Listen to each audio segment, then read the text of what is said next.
In this video, I'm going to show you guys how to create your own springtail colony.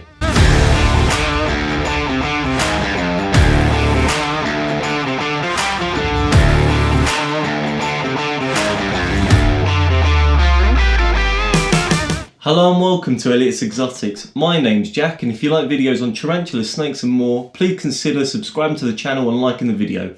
Also, check out my Instagram page at Elliotts_exotics. Let's get into the video. As I said, in this video, I'm going to show you guys how to create your own springtail colony. Whatever you have, if it involves having dirt or bioactive setup, you need springtails. Now, recently in the past few months, it's been very hard to try and get hold of springtails. I don't know why, I don't know where they've gone, I don't know who's been buying them all. But for that reason, I'm going to show you guys how to create your own colony, because I need them. So I'm going to show you guys how to. So what you're going to need to make this colony is a plastic box, some charcoal. I've gone for barbecue charcoal. It's what I think is the best. Box of springtails. There's not a lot in there, but we're going to turn this small box into a large colony. And a spoon and some uncooked long grain rice. To first start this off, you want to get your box, fill it full of this barbecue charcoal.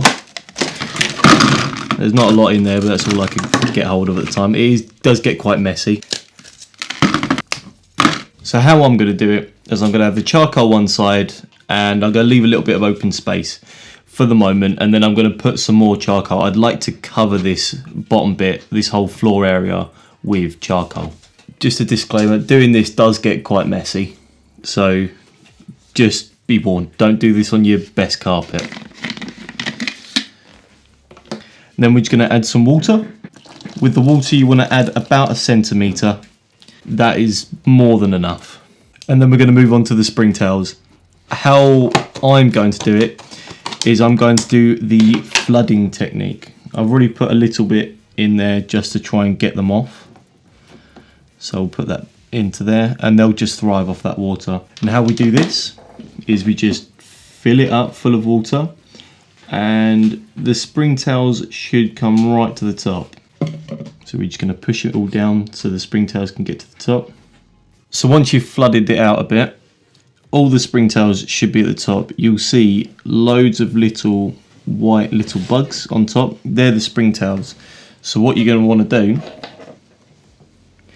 you want to grab your spoon and just try and gather some of the water with all the white bugs on it and just put it into the new enclosure. It's not the cleanest of projects to do, but it is so beneficial to have springtails and to have your own colony like this when it is so hard to get hold of them at the moment.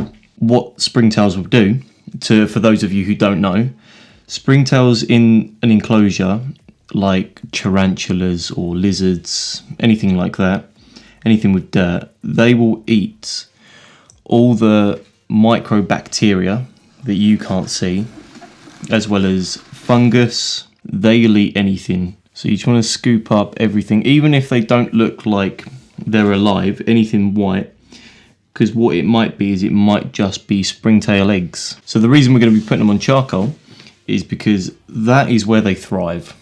I'll show you a little bit of what it looks like now. So now you can see all these little white bugs in here. They will just thrive off all this coal. I think that's about all the springtails we need from that pot. Now the last little bit that you're going to need for this is the uncooked rice. Now we're going to put this in there. This is just going to be food for them. They love this stuff. You don't need too many. You just need a small pinch and just dot it around. It will get mouldy. They don't mind it when it goes all mouldy. They just love the ungrained rice. I'd like to have a few more pieces of coal in there, so I will do a little update on it. But if you can have, when you do it, if you get a whole floor full of charcoal, that's perfect. And just follow these easy steps. You don't need anything hectic. Just these easy steps and you're all good to go. Just a little reminder, you don't have to do it as big as I have. You can do it a little step down, or you can do it it's a lot smaller enclosure. It really doesn't matter on the size of the enclosure. I've gone for a really big setup. I won't go any bigger than that. You'll get loads from that. I need to pack it out a little more, if anything. So it's just a little to go over. So all you'd need is the pot, barbecue charcoal, water. It doesn't really matter. You can go for tap. You can go for distilled water. It's just that little bit more effort. You can just go for tap water. It's completely fine. You'd need springtails, and you'll need to have a spoon just to help get it out. There's other ways of getting them out, but I like that way. It's just a little more easier for me, and you can see where they are then. As well as that, for the food for them, you are going to need the uncooked long grain rice. That's better for them. They love that for food.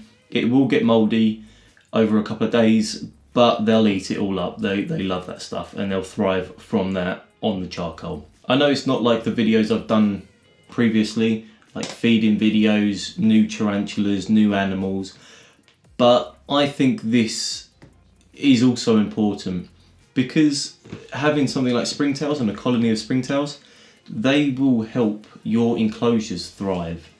They will breed, they will eat everything that is gone off, all the feces of the tarantulas, some lizards, if you've got like little geckos.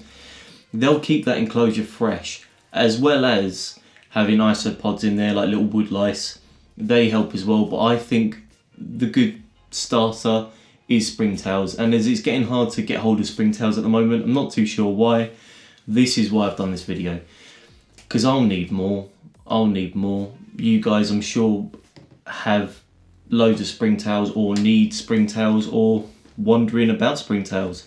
So I think this is a good little video just to help you guys, help me as well, so we can grow as a little community and on this channel. Anyway guys, that's the end of the video. I hope you've enjoyed it. If there is anything that can be added to this video, please share it in the comments. If there's any more information that can be useful, not just for me, but for other people that are watching this video, please put it in the comments, because I read them all and I try to reply to as many as possible.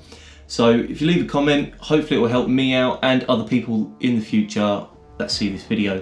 Thank you so much for watching. Please like the video, subscribe to the channel, and I'll see you next time.